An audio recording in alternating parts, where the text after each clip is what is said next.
biggest harang ang Kazakhstan para sa first ever medalya ng Pinas sa AVC.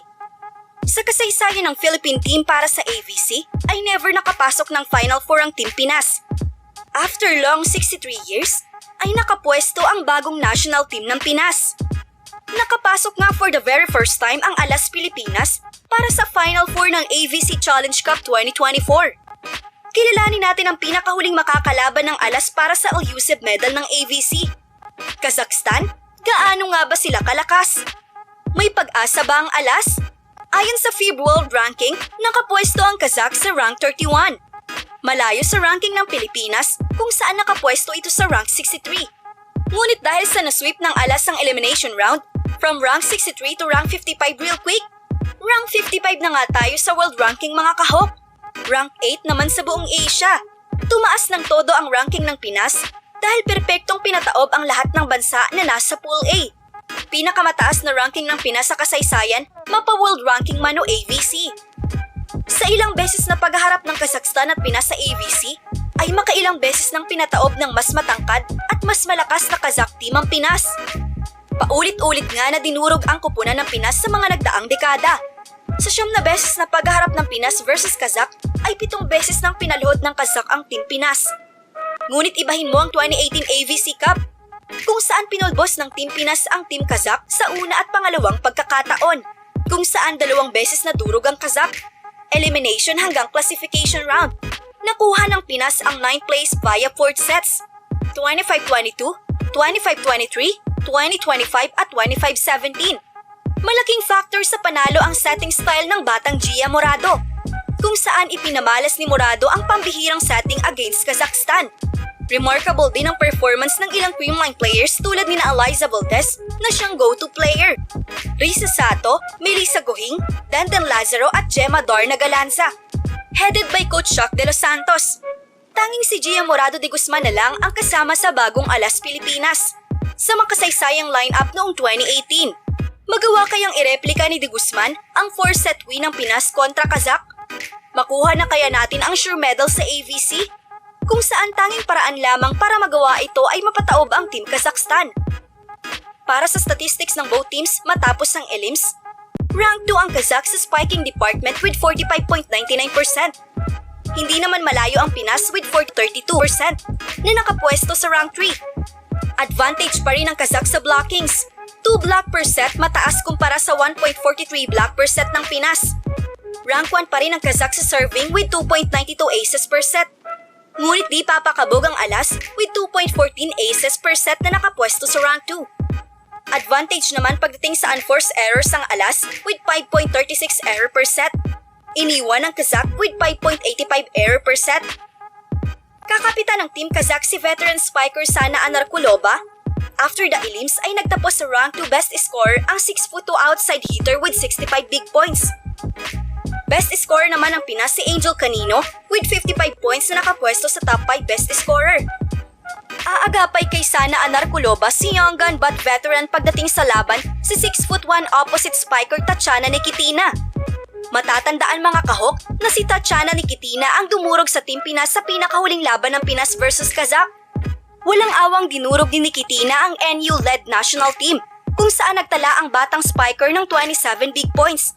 Itinatago pa rin ng Kazakh team si Tatiana Nikitina magpasa hanggang ngayon, kung saan kutob ng Pinoy fans ay gagamitin si Tatiana laban sa Alas ngayong semifinals. Todo na to, kailangan ng tumodo ng Alas to the highest level. Sisi Rondina at Ea Laure, kayo na ang bahala sa floor defense ng team upang mabantayan ang mga palo ng Kazakh. Tulungan niyo sina Don Katindig at Jen Yerba para sa lagi ng mga naglalakasang palo. Tulungan niyo si Angel para pantayan at higitan ang Kazakhstan pagdating sa scoring. Thea Gagate, Fifi Sharma at Cherry Nunag, aasahan namin kayo sa net defense. Mga magic bunot ng team. Vani Gambler, Faith Disperos, always ready para sirain ang momentum ng Kazakhstan. Coach Jorge De Brito, kailangan ka namin ngayon. Smart plays lang po para sa ikabubuti ng Alas. Ikaw nang bahala sa lahat, Kapitan Gia De Guzman.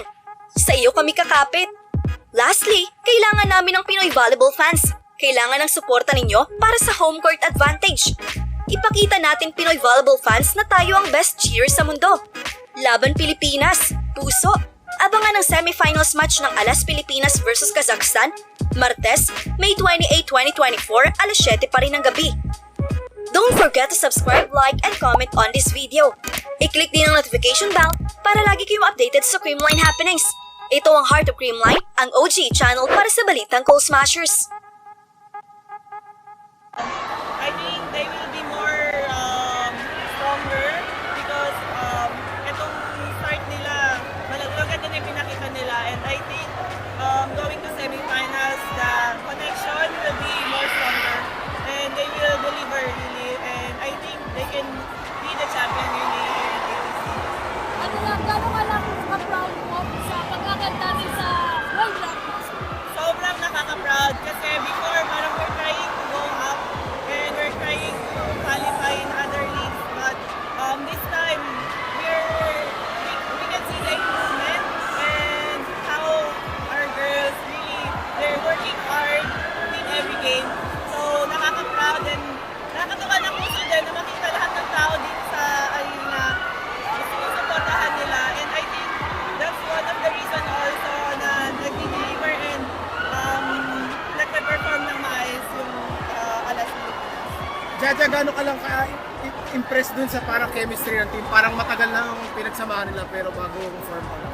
Again, sorry. Gano'n ka ka-impress dun sa chemistry ng team? Parang ang tagal na nung pinagsamahan nila pero last week lang naman na form. Actually, I don't know how to react with their chemistry right now. Katulad nga sabi ko kanina, in a short of time, their connection is really strong immediately, and I think one of the reason also Gia leads the team really well, and I think that's one of the good thing now na merong nag-lead sa kanila sa loob ng court and they follow.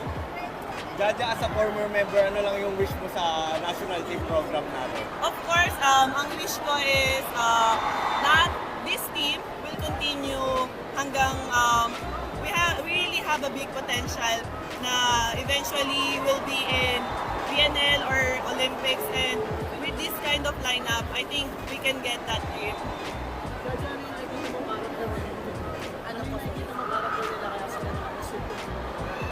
Everyone is palaban, actually. And makikita mo sa lahat na they're really willing to give their best and puso to win every game.